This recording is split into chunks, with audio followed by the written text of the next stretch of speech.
When people endeavor to live healthier, they usually do not think about stretching.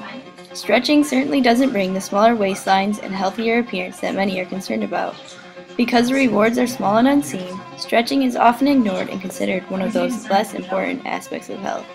However, proper daily stretching has significant long-term.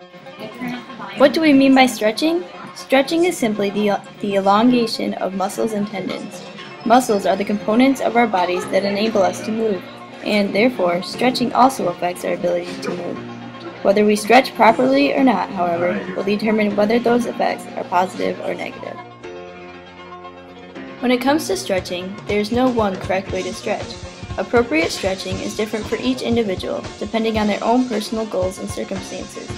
Here, we give just a brief description of the 7 types of popular stretching and a few basic guidelines to help you stretch properly. The 7 types of stretching are static, passive, isometric, proprioceptive, neuromuscular facilitation, dynamic, active isolated, and ballistic stretching. Static stretching can be thought of as standstill stretching, like bending over and touching your toes. It is probably the most commonly used stretching technique in which a position is gently assumed and held for 20 to 60 seconds. This type of stretching is most effectively used after your workout because then all of your tired muscles are relaxed. Passive stretching is basically the same as static stretching, but with the help of another person. In passive stretching, the force of the stretch is applied by another person, enabling the individual to relax his or her body entirely. Since the muscles are most relaxed after they have been fatigued, this type of stretching also works best after exercise. Another type of static stretching is isometric stretching. Isometric stretching involves maximally contracting a muscle for an extended period of time, as is the case when doing wall sits. Although the muscle is contracting, some of the individual muscle fibers that make up the muscle are relaxed. As the muscle reaches its maximal contraction strength, the tension in the tendon is so great that it signals the muscle to relax. As the muscle relaxes, the muscle fibers that are already relaxed are stretched even more. Very similar to passive stretching is proprioceptive neuromuscular facilitation, or PNF. PNF involves carrying out a slow passive stretch, contracting the muscle to be stretched for 5 to 10 seconds, and then stretching the relaxed muscle even further. By contracting the muscle, the tendency of the muscle to resist the stretch is reduced, thus allowing the muscle to be maximally stretched, which results in greater flexibility. Because of its effectiveness in increasing flexibility, this type of stretching is extensively used in rehabilitation. Unlike static and passive stretching, dynamic stretching involves movement, like swinging your arms or legs through their full range of motion. Since dynamic stretching helps to get your blood flowing, this type is used before you begin exercising. Many dynamic stretches are also forms of active isolated stretching. Active isolated stretching involves the contraction of one muscle group while stretching the opposing muscle group. The idea is that while one muscle group is contracting, the other muscle group will be relaxed and therefore can be stretched. This type of stretching is especially rewarding since it allows you to both strengthen and stretch your muscles at the same time. The 7th type of stretching is ballistic stretching. Ballistic stretching is characterized by rapid, repeated up and down motion, like rocking up and down until you can touch your toes.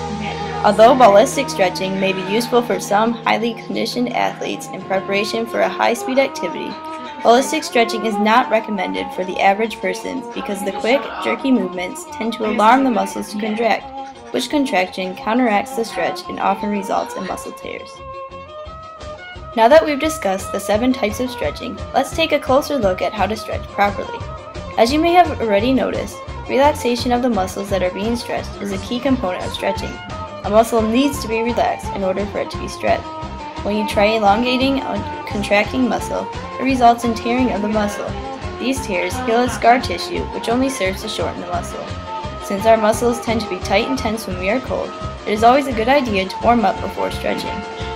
This can be done by walking while gently pumping the arms or by engaging in one of your favorite activities at a low intensity level.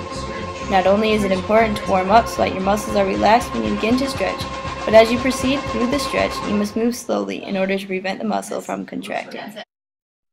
Another thing to remember is that the purpose of stretching is to stretch the muscles, not the joints. You should be able to feel the stretch in the belly of the muscle, but not at the joints. For example, in a proper stretch of the hamstrings, you'll be able to feel the stretch in the thigh, but not at the knee or hip. If you can feel the stretch at the joints, you are probably stretching the muscle too far, so that it tears. Other indications that you are overstretching a muscle are burning or shaking of the muscle. If a stretch causes you to grimace in pain, then you are stretching the muscle too far and must back off to the point where there is no more pain. Finally, proper stretching includes stretching both before and after vigorous activity. By using dynamic stretching before physical activity, you stretch your muscles so they are able to perform optimally. For a runner, this means that he will be able to have a longer stride. For a swimmer, this means that she will have a longer stroke. Not only does stretching enhance performance, but it also lowers the risk of injury, since the stretched muscles will not tear as easily. Stretching after physical activity serves to reduce the soreness experienced after vigorous activity by increasing blood flow to your muscles. This blood provides the muscles with nourishment and removes the byproducts of muscle contraction that accumulate during activity, like lactic acid. However, athletes are not the only ones who can benefit from stretching. Frequent stretching keeps your muscles from getting tight so that you are able to maintain good posture and thereby minimize the amount of aches and pains that you suffer. Most importantly, daily stretching enables you to maintain your full range of motion so that you are able to do more in your everyday life, especially as you get older. Consider your grandparents. Are they able to tie their own shoes? How hard is it for them to simply get dressed or put on their coat?